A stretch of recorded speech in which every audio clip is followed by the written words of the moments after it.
From the Battery Street studios of KCBS Radio in San Francisco, I'm Matt Pitman, and this is Bay Current for Monday, October 11th. At age 16, most of us were concerned with things like, how much homework will I have tonight? Maybe trying to find our first part-time job and wondering if our crush liked us back. Recently, my KCBS radio colleague Jennifer Hodges spent time with a 16-year-old who has much greater ambitions than many of her peers, and certainly most of us did at her age. So I went to India this summer to personally distribute these incubators and meet with the doctors and get feedback.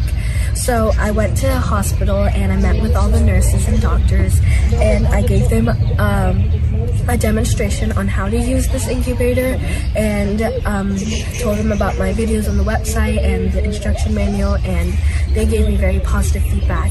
That's Nishi Sharia, a 16-year-old senior at Presentation High School in San Jose. This incubator has a bassinet, a sleeping bag, and two pouches in the sleeping bag.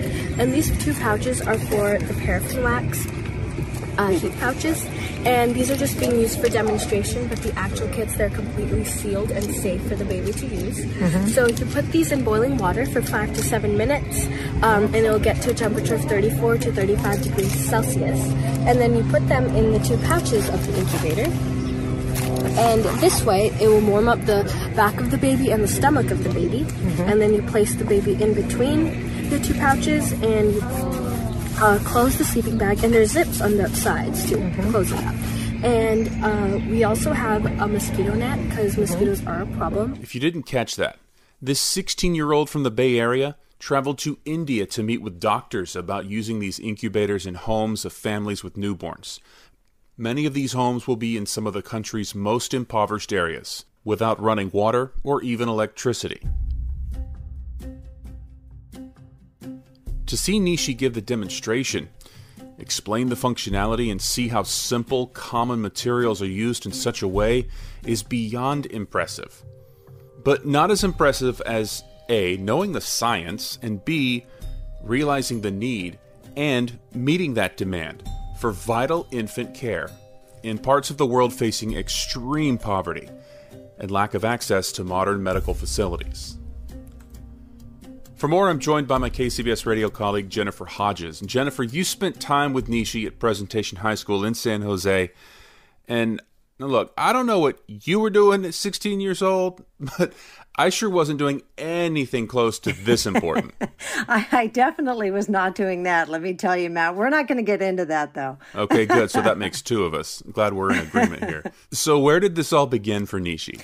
Well, you know what is really cool about it, Matt, is the fact that it even started she was much younger when the whole idea kind of first percolated with her. She was actually in middle school when she had a science project in middle school, and she kind of thought this up, and she was researching because she's talking about, later on down the road becoming an OBGYN.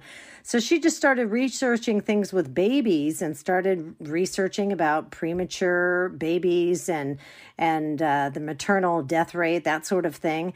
And as a 13-year-old, put together something very similar to this incubator for premature babies, and joined the science fair. And she ended up not winning the science fair and was kind of dejected.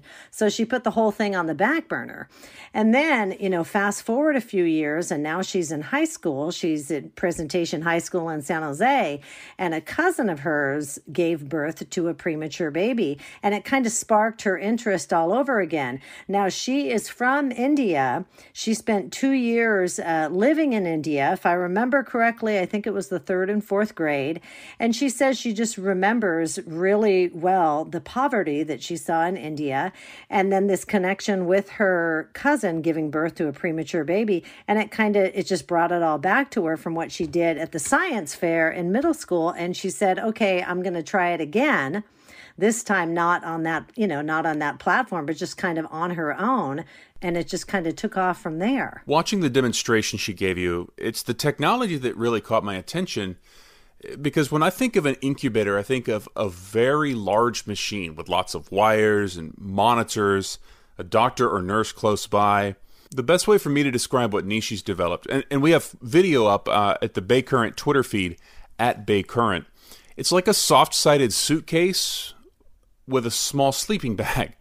But it's precisely the materials that make her invention useful and attractive to medical professionals, right? I'm the same as you. In my mind, when I'm thinking an incubator, I'm picturing, plastic and tubes and all that sort of thing. But really, like in this case, it is a portable incubator. And, I didn't know this going into the story as I'm talking to her, and she was educating me about premature babies and what they need to survive and body temperature and that sort of thing. And I guess one of the biggest things is that they're warm and stay warm. And usually they can't be, it's very difficult to transport them. Say parents want to take their premature baby into, the doctor just for an appointment or whatever. I guess these kinds of things with a premature baby can be very challenging. So this, she calls it an impact incubator is what it is.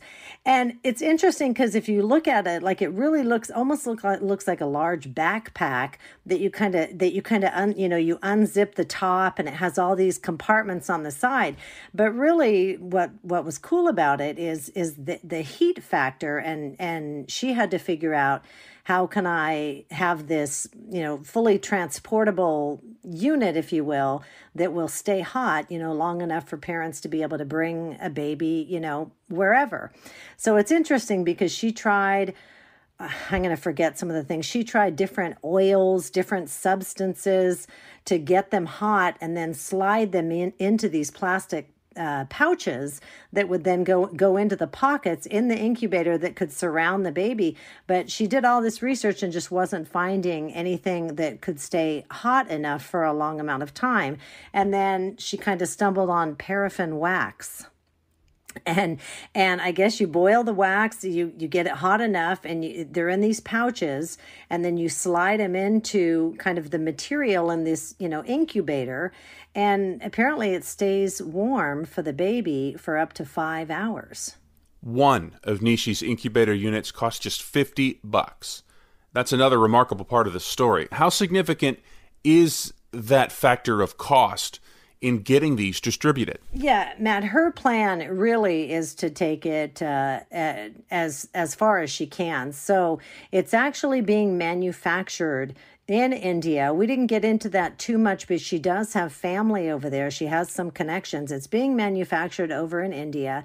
She's already distributed it to more than 100 families. Her plan is to take it, even further than that. But what I thought was really cool about it is she actually went over to India and met with doctors over there and had, health professionals, people in the field, in maternal health and OBGYN and doctors who said, this is what you need to do, and you can lose that and you can include this. And she had a lot of people weigh in on it. And she said she was really, by the time she left, she kind of felt like, wow, this actually could make a big difference, in the lives of India's, premature babies, when we're talking about survival rates. And having already adapted and patented affordable, life-changing medical technology, I am just really, really curious as to Nishi Sharia.